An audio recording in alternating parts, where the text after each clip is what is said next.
नमस्कार दोस्तों, आप सभी का स्वागत है आपके अपने यूट्यूब चैनल पढ़ो पर। दोस्तों आज इसमें देखने जा रहे हैं हम क्लास 12th के सेमेस्टर अर्थशास्त्र का प्राथमिक घाटा जो टॉपिक है, यानी कि जो प्राइमरी डेफिसिट टॉपिक है हमारे सेमेस्टर अर्थशास्त्र का क्लास 12th के मैक्रो इकोनॉमिक्स का, उसी को हम देखेंगे। दोस्तों इसमें आपको बताऊंगा कि प्राथमिक घाटा क्या होता है, उसके फार्मूला क्या होता है, उसका प्रभाव क्या होता है और दोस्तों प्राथमिक घाटा के वित्तीयन के स्रोत क्या होते हैं। दोस्तों ये वीडियो टोटली हिंदी मीडियम में होने वाली है।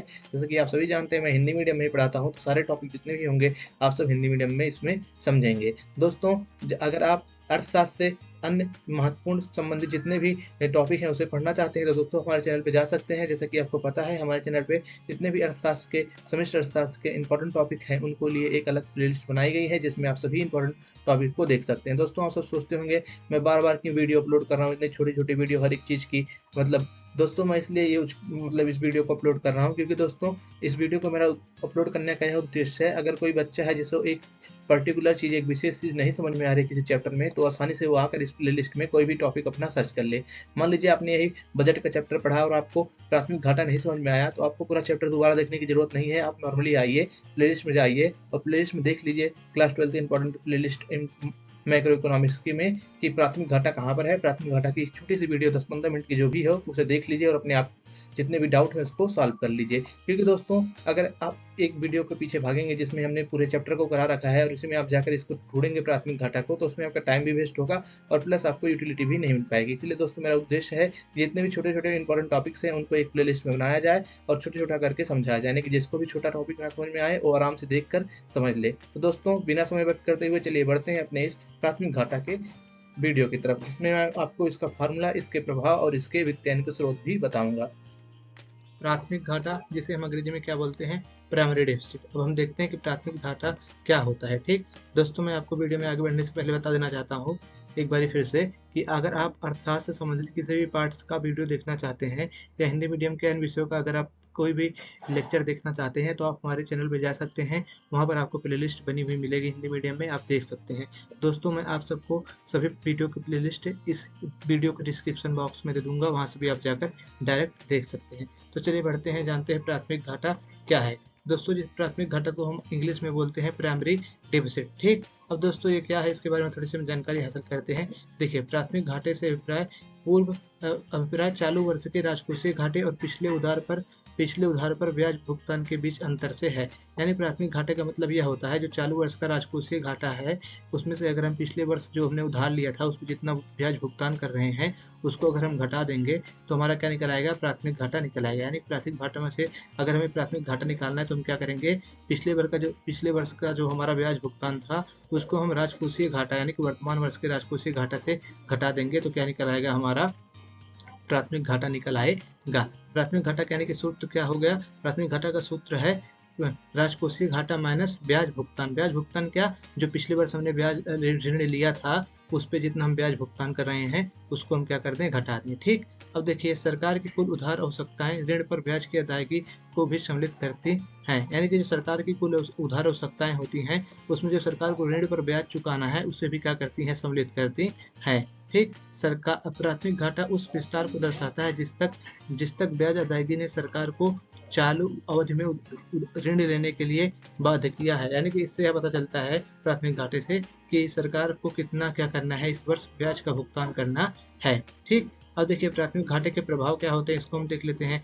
यह दर्शाता है कि किस हद तक सरकार ने उधार ब्याज भुगतान के अतिरिक्त अन्य व्ययों को पूरा करते हैं। यानी कि यह दर्शाता है कि सरकार किस हद तक सरकार ने क्या किया है, उधार ब्याज भुगतान के अतिरिक्त अन्य व्ययों को पूरा। देखिए जो प्राथमिक घाटे का पहला प्रभाव है वह यह है कि यह दर्शाता है कि सरकार की कुल उधार आवश्यकताएं ऋण पर ब्याज की अदायगी को भी सम्मिलित करती हैं।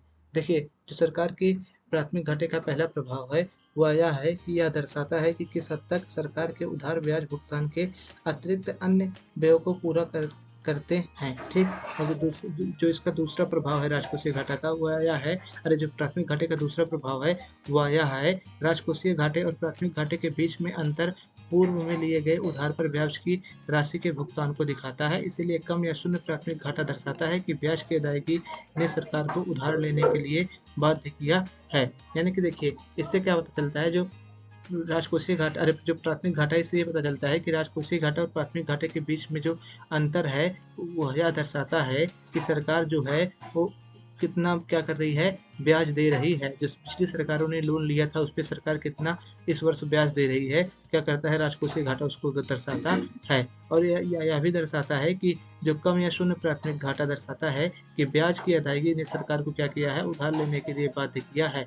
अगर क्या है, अगर शून्य शून्य आता है तो प्राथमिक घाटे का मूल्य या बहुत कम आता है तो इससे यह पता चलता है कि ब्याज की अदायगी ने क्या किया है, सरकार को उधार लेने के लिए बाध्य किया है। ठीक, जो प्राथमिक घाटा है और राजकोषीय घाटे का मूल कारण है। इस ठीक, भारत में गत वर्ष में ब्याज का भुगतान बहुत बढ़ा है।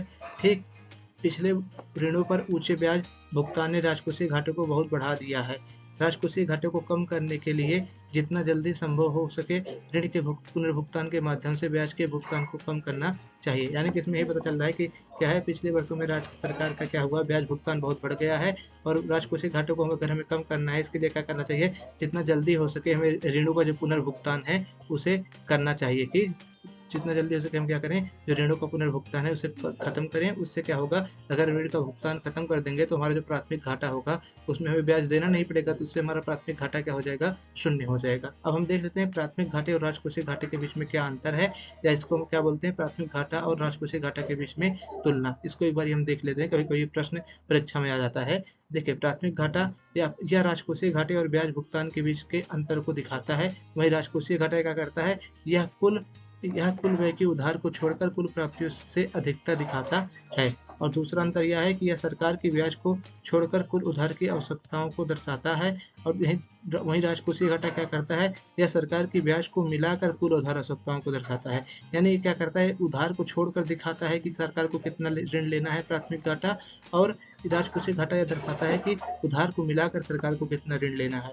और प्राथमिक घाटे का जो सूत्र है वो है राजकोषीय घाटा माइनस ब्याज भुगतान, और जो राजकोषीय घाटा का सूत्र है वो कुल व्यय माइनस उधार को छोड़कर कुल प्राप्तियां। ठीक दोस्तों, इसी के साथ आपका ये वीडियो समाप्त होता है। अगर दोस्तों आप अर्थशास्त्र से संबंधित अन्य वीडियो देखना चाहते हैं तो दोस्तों आप हमारे चैनल पर जा सकते हैं, वहाँ पर आपको अर्थशास्त्र से संबंधित सभी वीडियो हिंदी मीडियम में मिल जाएंगे। अगर दोस्तों आप इस बजट नाम के चैप्टर के पूरे 1 शॉट को देखना चाहते हैं तो दोस्तों आप आई बटन पे क्लिक करिए, वहाँ पर आपको जो बजट के चैप्टर है उसके 1 शॉट की वीडियो मिल जाएगी। तो दोस्तों मिलते हैं आपको किसी अगले वीडियो में, तब तक के लिए पढ़ लो।